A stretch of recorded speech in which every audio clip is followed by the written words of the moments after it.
Урматтуу мекенештер, Россияда мигранттарга көзөмөл күчөтүлдү. Россиянын аймагында тиешелүү документтериңиз жок жүрүүдөн абайлаңыз. Каттоого туруу, регистрация, ННН, ДМС, ОМС, СНИЛС, Медкнижка, эмгек келишими, кара тизмеден текшерүү, башка тилге которуу, иш кагаздарда көйгөй болсо кайрылыңыздар. Албетте, официалдуу. Урматтуу мекенеш, документиңизди тактап толуктап алыңыз. Байланыш номерибиз +7 906 875 15 15. Баткен районунун Карабак айыл аймагынын Көктөбө тилкесиндеги жалпы аянты 11 гектар, болжолдуу баасы 550 миллион сом болгон жер тилкеси мамлекеттин балансына кайтарылды. Бул тууралуу 18 январда УКМКнын басма сөз кызматынан билдирди. Маалыматка ылайык аталган жер тилкеси 1998 жылы Баткен райондук мамлекеттик администрациясынын токтому менен Калык айыл чарба ишканасына көрктөнүү үчүн убактылуу пайдаланууга берилип, кийин аталган ишканага жер участогуна жеке менчик укугуна мыйзамсыз мамлекеттик акт түзүлгөн. Тиешелүү иштердин жыйынтыгында аталган жер тилкеси ыктыярдуу түрдө Баткен районунун Карабак айылынын балансына өткөрүлүп берилди. Интернетте экстремисттик материалдарды таратууга шектелип, 27 жаштагы Өзбекстандын жараны кармалды. Бул тууралуу бүгүн 18 январда УКМКнын басма сөз кызматынан билдирди. Маалымдалгандай, интернет тармагына мониторинг жана талдоо жүргүзүү боюнча ыкчам иш-чаралардын жүрүшүндө Instagram жана TikTok социалдык тармактарынын активдүү колдонуучусунун баракчаларында экстремисттик жана террористтик мүнөздөгү материалдар боюнча маалымат алынган. Аталган факт боюнча материалдар, экстремисттик материалдарды даярдоо, таратуу менен кылмыш иши козголуп, тийиштүү экспертиза жөнөтүлгөн. Жыйынтыгында бул материалдар Кыргызстандын аймагында тыюу салынган Ислам мамлекети эл аралык террористтик уюмуна тиешелүү деп табылган. Соц баракчанын колдонуучусу 1997 жылы туулган Өзбекстандын жараны тарабынан соц тармактар аркылуу динчил аялдардын баш кийими, никап сатылып, аудио коштоосунда жихадчылык мүнөздөгү нашиттер жарнамаланган деп айтылат билдирүүдө. Учурда аталган жаран кармалып, убактылуу кармоочу жайга камакка алынды. Тиешелүү ыкчам тергөө иш-чаралар улантылууда. Камчыбек Ташиев Көлбаевдин өлүмүнүн жагдайлары тууралуу айтып берди. 18 январда УКМКнын төрагасы Камчыбек Ташиев журналисттер менен жолугуп, Камчы Көлбаевдин өлүмүнүн жагдайлары тууралуу айтып берип, аны өлтүрүүгө буйрук бербегенин билдирди. Анын айтымында Көлбаевди кармоо учурунда ал Москва шаарында жашап жана эмгектенесизби? Медициналык кызматтар керек, бирок алар сизге кымбат жана сапатсыз сезилет. Умбем клиникалар тармагы сиздерге өз кызматтарын сунуштайт. Бүгүнкү күндүн талабына жооп берген заманбап жабдыктар менен кесипкөй дарыгерлер сиздерди күтөт. Бизде сиз стоматолог, тиш дарылоонун бардык түрлөрү, уролог, невролог, лор, терапевт, хирург, окулист, педиатр, УЗИ жана башка дарыгерлердин кеңешин алып дарылануу мүмкүнчүлүгү бар. Умбем клиникалар тармагы бул жогорку сапаттагы медициналык жабдыктар менен камсыз болгон профессионал дарыгерлер. Сиздердин ыңгайлуулук үчүн Умбем клиникаларынын Москва шаары боюнча 3 медициналык борбору иштейт. Өзүңүзгө ыңгайлуу даректи тандап медициналык кызмат алсаңыз болот. Ушул ай ичи бизге келип, төмөндөгү кызматтарга арзандатуу менен медициналык кызмат алыңыздар. Ден соолугуңузга кам көрүүнү эртеңкиге калтырбаңыз. Умбем клиник Москва. Мындан улам Альфа кызматкерлери ага каршы мыйзам чегинде курал колдонушкан.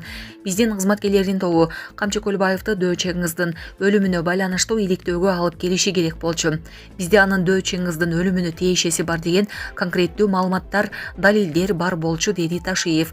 Ал кошумчалагандай, кызматкерлер Камчы Көлбаев ошол учурда турган Блондер Лапап барына келгенде, анын куралданган күзөтчүлөрү кызматкерлерди анын жанына киргизбей тоскоолдук жараткан.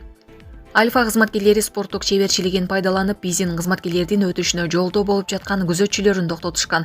Ошондон кийин кызматкерлер Көлбаевга өтүшкөн. Ошол маалда ал кабинеттен чыгып, ошол жердеги арткы эшик аркылуу качып кеткиси келген. Анан биздин кызматкерлер кирип келип, ал ок чыгарган.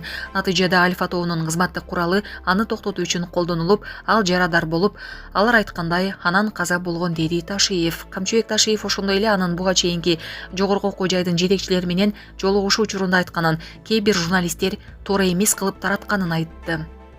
Укук коргоо органдарынын курал колдонуусу боюнча мыйзам бар. Анда куралды качан колдонуу керектиги так жазылган. Эгерде кызматкердин ден соолугуна жана өмүрүнө коркунуч жаралса, анда алар курал колдонууга жана андан коркпоого милдеттүү. Алар куралчан шектүүгө каршы курал колдонууга милдеттүү. Уюшкан кылмыштуу топтордун жана бандиттердин бардык лидерлери дайыма куралчан жүрүшөт жана коркпостон ал куралын колдонушат. Биздин кызматкерлер куралды туура колдонуп, уюшкан кылмыштуу топтун бул лидерин жок кылышкан. Сөз ушул тууралуу болгон.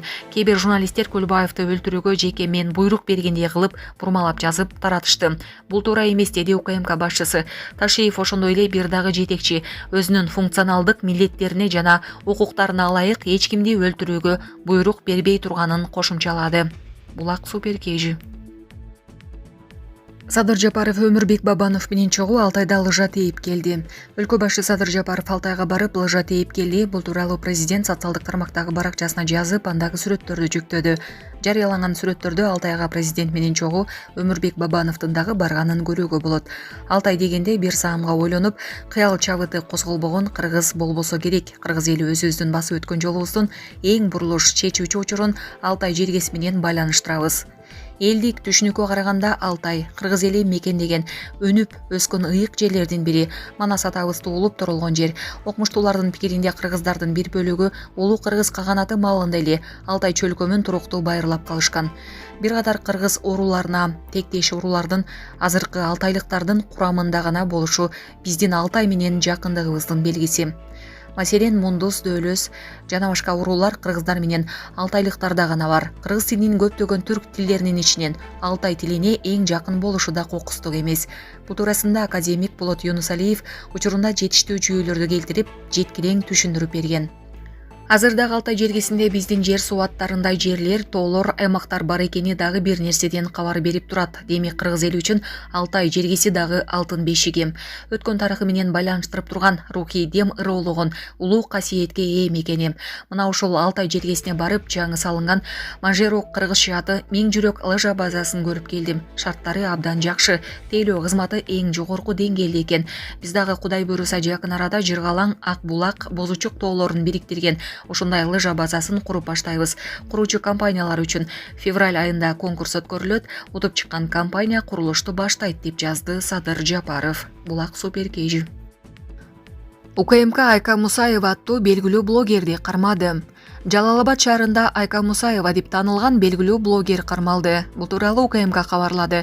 УКМКнын маалыматына ылайык, кармалган адам Сузак районунун ишкерлеринен жана колунда бар жарандарды коркутуп, социалдык тармактарда терс сүрөттөрдү жана видеолорду жарыялайм деп коркутуп, акча каражатын талап кылгандыгы аныкталган.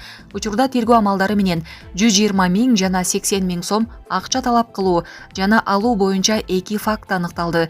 Кээ бир учурларда Айка Мусаева аттуу жаран УКМК менен байланышы бардыгын айтып, кызыктар болгон тараптар менен сүйлөшүп алып, өз ара пайыздык ченемдерди макулдашып, акчалай карыздарын кайтарып берүү боюнча жеке кызмат көрсөткөн деп билдиришти УКМКдан. Айка Мусаеванын бул кылмыштуу иш-аракети Сузак айылдык кеңешинин төрагасы менен алдын ала сүйлөшүп алып, ал дагы кармалган. Учурда бул адамдардын кылмыштуу аракеттеринин бардык эпизоддорун аныктоого багытталган тергөө амалдары жүрүп жатат. Трамптын инаугурациясынын алдында АКШнын мамлекеттик карызынын суммасы жарыяланды.